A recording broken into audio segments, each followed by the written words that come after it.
Hello hi అందరికీ, నేను మీ పద్మా వీకే. చాలా డేస్ తర్వాత ఒక మంచి హెల్తీ రెసిపీ అయితే మీకు చూపిస్తున్నాను.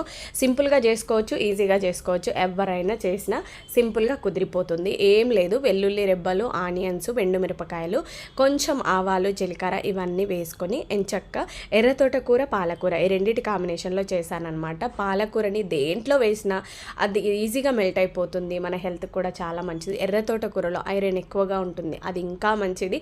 కాబట్టి ఎలాంటి మసాలాలు వేయకుండా సింపుల్గా ఈజీగా చేశానండి రెసిపీ. ఒక 2-3 పండు టమాటాలు కూడా యాడ్ చేశాను. ఎంత బాగుంది తెలుసా, అసలు తిన్నా కొద్దీ తినాలనిపిస్తుంది. టేస్ట్ మాత్రం చాలా బాగుంది. ఫైనల్లో ఒక కొద్దిగా కసూరి మేతి వేసుకున్నాను, ఎందుకంటే నేను ప్రతి కర్రీలో ఇంక్లూడ్ చేస్తూ ఉంటాను. నాకు చాలా ఇష్టం అనమాట. మీరు కూడా ట్రై చేయండి. ఇలా ఏ మసాలాలు వేయకుండా ఆయిల్ కూడా సరిపడా వేసుకొని, మన హెల్త్కి సంబంధించిన రెసిపీ కాబట్టి కంపల్సరీ మీరు కూడా వీలు చూసుకొని ఆకుకూరలు వండుకోవడానికి ట్రై చేయండి. ఫ్రైడ్ రైస్లు, మంచూరియాలు, నూడిల్స్ ఇవి ఎక్కువ తింటూ మన హెల్త్కి కావాల్సిన ఆకుకూరలు తినడం లేదు. నా వీడియో మీకు యూస్ఫుల్గా ఉంటుంది, బాగుంది అనిపిస్తే లైక్ చేసి సబ్స్క్రైబ్ చేయండి. మీకు నచ్చితే కంపల్సరీ ట్రై చేయండి. మీకు ఎలా వచ్చిందో కామెంట్ సెక్షన్లో కామెంట్ చేయండి. Thank you for watching. Thank you.